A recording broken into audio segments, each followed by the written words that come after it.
the solar system from Darmok, the Bajorans who seem to have somehow taken over Earth, and dealing with the real threat of the Borg over Saturn, and the Cardassians who as yet have yet to show themselves, but are somewhere over here. So, we're heading towards Callisto for the moment, which something appears to have happened here. Cannot colonize due to strong bombardment radiation. I have not heard of this. I'm guessing it's something to do with the children of Tama here. Any fans of the Next Generation will recognize these as the ships belonging to the dudes who can't speak using normal languages, but speak through metaphors. And of course, because this is a combat game, we're not speaking to them through metaphors, we're speaking to them through phaser fire. But you can see that these are actually pretty scary, and I may actually need to back away from this fight. But we'll see how it goes for now. We do have a lot of firepower and a lot of ships, so even though individually these are more than a match for anything I have, including my Ambassador class over here, together, with all of my ships together, I should be able to do something. You can see that this cruiser is already down to half her shield. But I am going to need some kind of support, so let's take a look at our options. Initially we can get a couple more sabers up and running, and we can set our rally point to go over to Ganymede.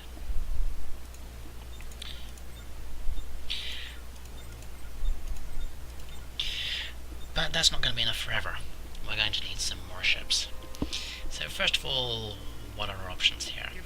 First of all, we're going to want to get Voyager.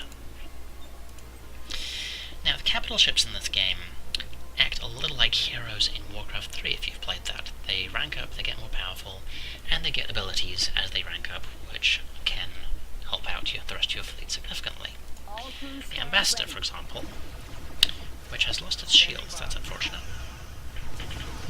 has the Colonize ability, and it also has the ability to regenerate its shields, and other such things. And yes, as I thought, we are actually going to need to back out. These guys are doing way too much damage. And we may actually lose the Adelaide, which would be kind of a setback and rather embarrassing. Station complete.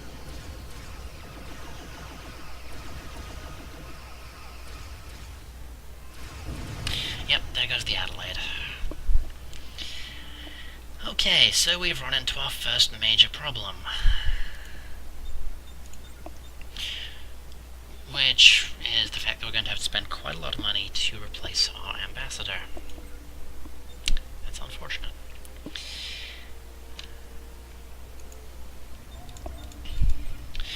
As I was saying, capital ships have special abilities and act a little like heroes, but in this particular mod you also have real heroes. Each faction has 3 heroes that they can summon for free, which act as a unique and fairly powerful capital ship. And for the Federation we have Voyager, the Defiant, and the Enterprise E.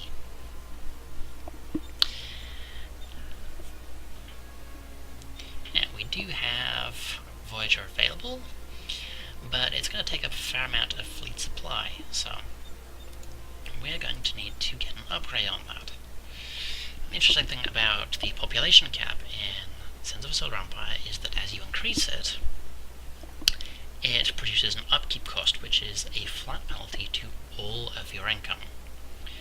As you can see, we're currently sitting at 17.9 total income on credits, but once that research is finished, that's going to go down by 1.8, roughly. 9% is just going to be gone for the rest of the game. Adjusting coordinates. And yes, our poor little runabout squadron no longer has a host, so it's just going to die. So we have our 8 sabers here.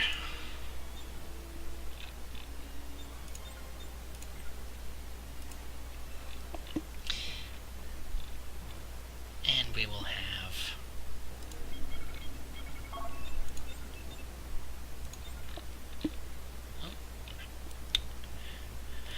The USS Alexandria is already on the way. Let's go ahead and get some Danubes to replace them, to provide some fleet support, and get the colonizability. But just trying to go straight back in there isn't going to go so well. You can see that although this cruiser has lost most of its shields, and in fact our surviving Danube is making sure that those shields stay down, we're still just going to lose everything if we try to go in again. We're going to need some more ships. Preferably some better ships. And the option for that is going to be the Norway class, which has a lot more firepower and is considerably tougher than our sabers. The downside to that is that it is fairly slow. But you can see our population gap is now increased, and we can summon in Voyager. Let's go ahead and summon it to Ganymede. The nice thing about these hero ships is that you can just go ahead and bring them in to any location that you own, as opposed to having to build them from a shipyard. Status. So here we have this lovely Intrepid class, which is named the USS Alliance, which I could rename. In fact, let's do that. USS Voyager. And like a capital ship, it has a bunch of abilities. Let's go ahead and get sensor triangulation, which launches a bunch of probes, which will in turn Bring us to full input. provide buffs for ships surrounding them, and also attract fire from enemy vessels. So that gives us a fairly sizable increase in our damage output. You can see that it has a lot of firepower, and she's also fairly tough. But let's hold off on going after the Darmok ships again. We don't want to rush into anything. Not until we have our new Norways. Sell some Tritanium, because we've got a fair amount, to get 4 Norway class queued up and ready to go. If we hover over them quickly, you can see they do 67 phaser damage and 28 torpedo damage, which is almost triple the damage of a saber, and is actually not that far off the damage of the Alexandria and Voyager. So you're probably thinking, wow, that's a big upgrade, and you only get those with 2 military stations? That sounds kind of broken. But the Norways do have a significant weakness. They are tougher than the saber, but not that much tougher. It's a 50% increase in hull and shields, but you're paying double the cost. And these things are also really slow. So they're great to pad out your fleet early with some muscle, but later on you're going to want something with a little more overall balance. You can see that these haven't started building, and you're wondering, why is that? It's because the research hasn't actually finished. It's about to. Research. And you can see that we're starting to get the little marker starting to rise. It's a nice little detail about sense. You can start building ships even if you haven't finished the research, as they'll just be paused until you actually finish. So you don't have to micromanage everything. So, what else is going on? We should start building up some more ships and stations. Armed and ready. The Norways. We've got our first Norway up. Let's take a quick look at her. Lovely. Fun fact about the Norway is that she was actually designed, as I recall, for the movie First Contact, which was the first time that Star Trek really had the opportunity to do a fully CGI battle sequence. Before that, they were relying on models for the most part, which meant that a lot of ships' designs got reused over and over. But when we got to First Contact, the CGI team were able to go, you know what, let's go wild and make new ships. And that's where we got both the Norway and the Steamrunner. So we have our first Norway has arrived, but we're going to need some more things going on. So let's go ahead and get some more upgrades. We can upgrade the civic infrastructure to increase the population and get some more tax income. And we can also look at getting some more stations, which will need some logistical development. Well, that's cost us a fair amount of cash, but it'll start paying itself off soon enough. So, 2 capital ships, 8 sabers, and 2 Norways. All sections on standby. Let's see if there's anything else we can do with that. Yes, there is. The Adaptive Shield Console is a Norway ability which will allow them to heal themselves and reduce the damage they take, which is going to be very helpful for dealing with these cruisers. In the meantime, we have our last Norway has been completed. So as soon as that research is gone, we're going to head out and try to take Callisto again.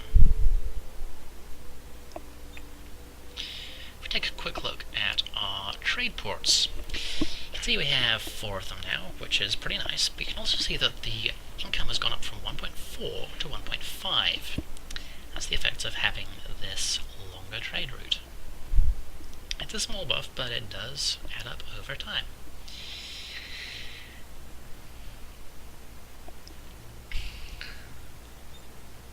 Okay, 50% completed. That should be enough. So let's go ahead and make sure they're all warping together, and head to Callisto and try this again.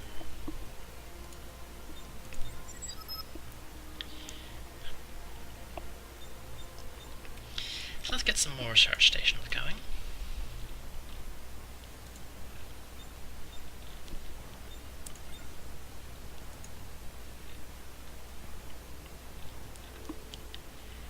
Cool. Now, this is... ah, no, there it is. For a moment I thought the other one had vanished, which would be very unusual. Yes. Prepare the docking bay. But we've got this cruiser to deal with. And it's still not in great shape. The shields are still only at 25%. So we should be able to kill this fairly rapidly. You can see all of these probes just got spat out. And you can see that these guys are getting a pretty sizable buff from them.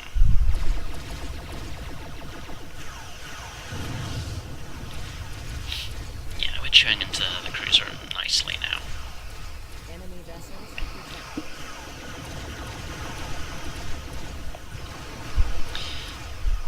Now, you've probably been seeing in the corner a little notification about pirate raiders launching. And you can see that I have actually been targeted for raiding. The Orion pirates and the pirates in the base in the Solar Empire game just run around making a nuisance of themselves, essentially. They will go for whoever has the highest bounty. Bounties, you ask? Yes, you can in fact place bounties on other players, and whoever kills them will get a credit reward. That includes pirates. And, of course, if the pirates kill people, then they get the reward, which means it basically goes nowhere. Now, we do have some bad news. Voyager is actually taking a lot of damage. So we're going to move her away from the battle.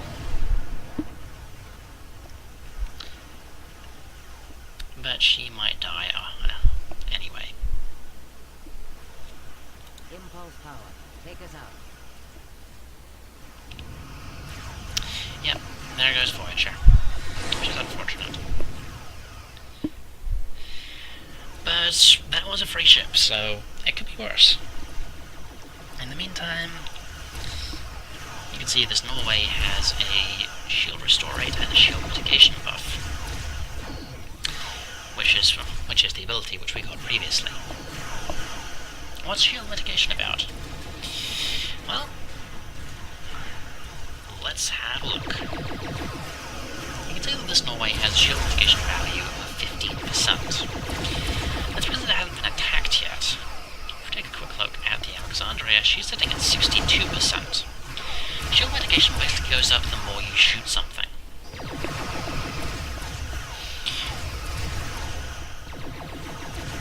which basically acts as a flat damage reduction.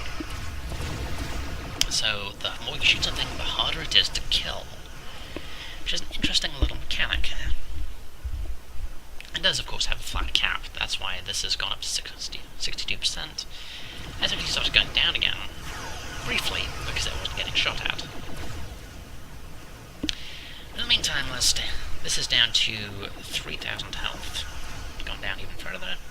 We should be able to kill this no problem. Even though we've lost the shields on the Alexandria, we should be able to finish this battle. In fact, the only thing we've lost so far has been Voyager. As I said, that was a free ship. We'll be able to replace her soon enough. Cooldown not expired. You can see... Actually, it's really hard to see, but there is a sliver of a red cooldown there. 600 second cooldown, 10 minutes between being able to summon them.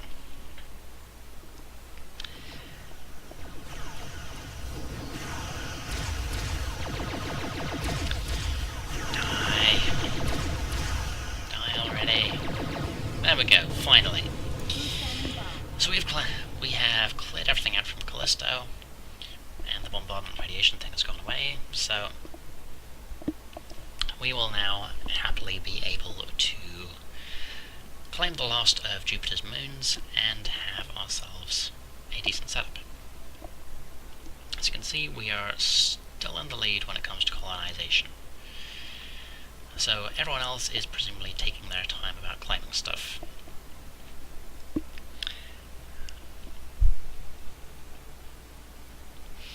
Now, I'm kind of curious as to what's going on, and as soon as we have this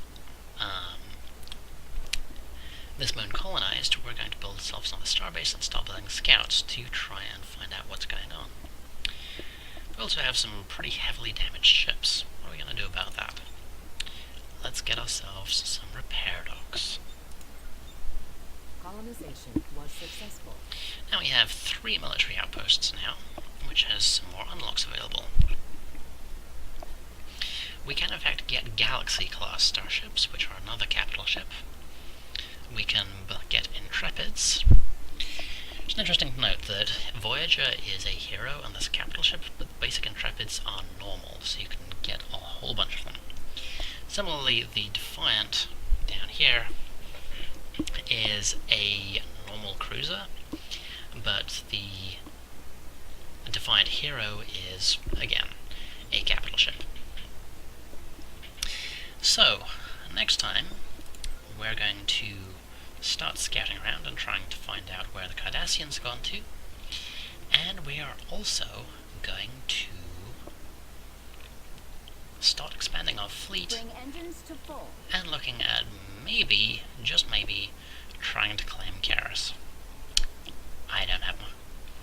I'm not convinced that we're going to be able to do that anytime soon. So until next time, folks, stay safe.